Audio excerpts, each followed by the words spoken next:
Corona virus संक्रमण के नियंत्रण और प्रबंधन के लिए दुनिया के अलग अलग देशों में कोशिशें जारी हैं। रूस, चीन और ब्रिटेन ने जहां वैक्सीन हासिल कर लिया है, वहीं कई देशों में अभी भी शोध जारी है। बता दें कि चीन ने 4 और रूस ने 2 वैक्सीन के क्लिनिकल ट्रायल के पूरे होने के बाद मंजूरी दे दी है। इसके बाद ब्रिटेन ने फाइजर की वैक्सीन को इमरजेंसी में इस्तेमाल करने की अनुमति दे दी है। वहीं भारत में भी 6 कोरोना वैक्सीन पर काम चल रहा है। इनमें से 2 वैक्सीन के मार्च 2021 तक आने की संभावना है। हाल ही में प्रधानमंत्री नरेंद्र मोदी ने 3 वैक्सीन कैंडिडेट्स के लैब का दौरा भी किया था और वैक्सीन से जुड़ी जानकारियां ली थी। आइए हम आपको बताते हैं भारत में बनने वाली वैक्सीन के बारे में। Number 1, Covishield. इमरजेंसी अप्रूवल के लिए आवेदन करेगा सीरम। वैक्सीन बनाने वाली प्रमुख company serum institute of India ने शनिवार को कहा कि वो भारत में एस्ट्राजेनेका और ऑक्सफोर्ड की कोविड-19 वैक्सीन के आपातकालीन उपयोग के लाइसेंस के लिए अगले 2 हफ्तों में आवेदन करने की प्रक्रिया में है।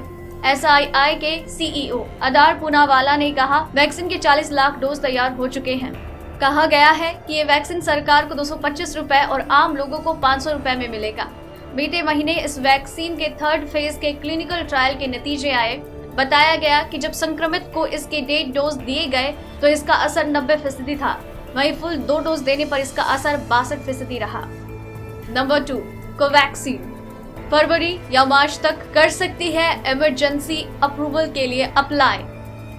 भारत बायोटेक, NIV और ICMR के साथ मिलकर बनी कोवैक्सीन के अब तक 2 फेज के ट्रायल हो चुके हैं। अभी तक किसी भी वॉलंटियर पर वैक्सीन का साइड इफेक्ट नहीं हुआ। कंपनी ने नवंबर में ही 25 जगहों पर इसके फेज 3 ट्रायल शुरू किए हैं। अभी तक कंपनी ने ये नहीं बताया है कि इस वैक्सीन की कीमत क्या होगी, लेकिन फरवरी या मार्च में इसके इमरजेंसी अप्रूवल के लिए अप्लाई किया जा सकता है। Number 3, doctor Reddy's. RDIF ने भारत में शुरू किया स्पुतनिक V टीके का परीक्षण। डॉक्टर रेड्डीज लेबोरेटरीज और रूसी डायरेक्ट इन्वेस्टमेंट फंड ने मंगलवार को कहा, उन्होंने कोरोना वायरस के स्पुतनिक V टीके का भारत में दूसरे तीसरे चरण का नैदानिक परीक्षण शुरू किया है।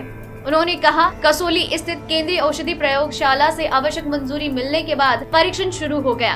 संयुक्त बयान में बताया गया कि ये परीक्षण कई स्थानों पर हो रहा है। इसके लिए JSS मेडिकल रिसर्च को नैदानिक अनुसंधान साझेदार बनाया गया है। डॉक्टर रेड्डीज ने जैव प्रौद्योगिकी अनुसंधान सहायता परिषद के नैदानिक परीक्षण केंद्रों का इस्तेमाल करने के लिए भी समझौता किया है। परिषद का जैव प्रौद्योगिकी विभाग परीक्षण में परामर्श प्रदान कर रहा है। कंपनी ने कहा है कि इसकी कीमत 700 रुपए के करीब रहेगी। फेज 2 और 3 के ट्रायल्स में कम से कम 2 से 3 महीनों का वक्त लगेगा। माना जा रहा है कि इसे भी मार्च के बाद अप्रूवल मिलेगा।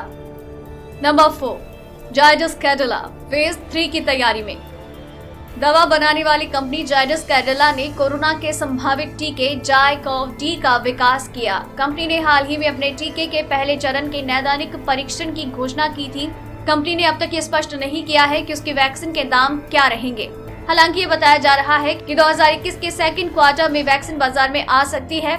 इसके फेज 1 के रिजल्ट आ चुके हैं और फिलहाल फेज 2 का ट्रायल चल रहा है।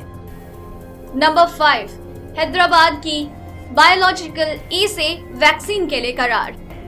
अमेरिकी कंपनी डायनावैक्स टेक्नोलॉजी कॉर्पोरेशन और ह्यूस्टन के बेलर कॉलेज ऑफ मेडिसिन ने मिलकर वैक्सीन बनाया है। इसके लिए कंपनी ने हैदराबाद की बायोलॉजिकल ई से वैक्सीन के लिए करार किया है। हाल ही में इन्हें फेज 1 और 2 के ट्रायल शुरू हुए हैं। इसके लिए DCGI से मंजूरी मिल गई है। इस वैक्सीन के जुलाई 2021 के बाद बाजार में आने की उम्मीद है। अभी तक इसकी कीमत के बारे में कोई जानकारी नहीं दी गई है। नंबर 6, पुणे के जिनोवा फार्मा और HDT बायोटेक की वैक्सीन। अमेरिका की HDT बायोटेक कॉर्पोरेशन के साथ पुणे की कंपनी जिनोवा फार्मा ने mRNA वैक्सीन HGCO19 विकसित किया है। अभी तक कंपनी ने फेज 1 या 2 के लिए अप्लाई नहीं किया है। अभी तक इंसानी शरीर पर इसके ट्रायल नहीं शुरू हुए हैं, लेकिन 2021 में जुलाई के बाद इसके भी बाजार में आने की उम्मीद है। अभी तक इसकी भी कीमतों पर कुछ खास जानकारी नहीं दी गई है। अगर आपको ये रिपोर्ट पसंद आई तो इसे लाइक और शेयर करें। साथ ही अपने व्यूज हमें कमेंट करके जरूर बताएं।